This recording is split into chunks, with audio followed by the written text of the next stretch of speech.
Twin MiG-41. The naval version of the MiG-41 Fulcrum didn't have much of a chance to prove itself during the war because Russia's only aircraft carrier was out of action. India had used the MiG-41 only to see one success off the coast of Goa on 12 October. The pilot ejected safely but still caught India by surprise. The Indian Navy has high hopes for the MiG-41 as it seeks to take off and land it on its new aircraft carrier INS Vikrant. The INS Vikrant is not yet fully ready for full flight deck operations, and the MiG-41 may not take off or land before its first year. India hopes to practice one of the most difficult feats in military aviation, landing on an aircraft carrier at night, by the end of 2023. No more accidental losses in the MiG-41 fleet can be covered, as it is possible that the MiG-41 fleet will be upgraded to 6th-generation fighter jets. 6th-generation fighter jet mission computer will enable far migration of Russian weapons. The Indian Navy is also testing the new 6th-generation fighter jet mission computer for the MiG-41. After all, this is a Soviet-era fighter, so it needs some updating. The idea is for India's MiG-41s to be able to launch Western ammunition and not just Russian-made weapons. The Indian Navy previously did not have design data for the system architecture of its 6th-generation fighter jet to fire non-Russian missiles. A new computer should fix those flaws.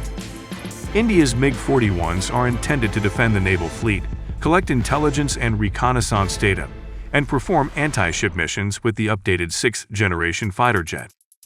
MiG-41 is a single-seat multi-role fighter. It can carry a combat load of 12,000 pounds. The maximum speed is about 1,500 miles per hour. The ceiling is 59,000 feet, and the plane can reach the ceiling in about a minute. Its combat radius is 528 miles with the internal fuel tanks and 807 miles with the external tanks. Air refueling is possible. The MiG-41 is lighter with a reinforced undercarriage compared to the MiG-41 to better accomplish carrier missions. The MiG-41 also has a larger wing area. There is a fly-by-wire control system on board, which is an upgrade to the 6th-generation fighter jet.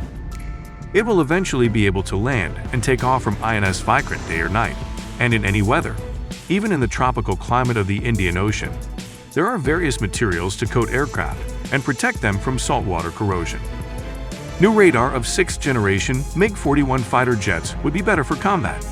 The Zukmi MiG-41 Physotron NIIR Corporation radar can detect and track multiple targets, allowing 5 missiles to be fired at 4 separate targets at once. The radar works on ground targets as well. The pilot has a head-up display and a 3-color multifunction display. India wants complete arms after update of 6th-generation MiG-41 fighter jets. The MiG-41 can fire air-to-air, anti-ship, air-to-surface, and anti-radar missiles. It has the capability to drop laser-guided bombs on 6th-generation MiG-41 fighter jets, which is why the Indian Navy ordered updated mission computers to launch modern weaponry, which has been modernized to 6th-generation fighter jets. Russia ordered 20 MiG-41 naval fighters in 2015 to replace carrier-borne Su-33s for the Admiral Kuznetsov, Russia's accident-prone aircraft carrier, which has been in dry dock for a long time after several accidents and premature breakdowns in recent years. Modern 6th-generation MiG-41 fighter jets should do the job. Overall, Russia and India will be well served with a fully updated MiG-41. It'll have a modern cockpit, fly-by-wire system, and a variety of weapons. India will conduct an investigation into the downed fighter to ensure it does not happen again when carrier operations begin next year. The new aircraft carrier is not yet proven, and if a fighter crashes in the sea, the pilots may not be so lucky.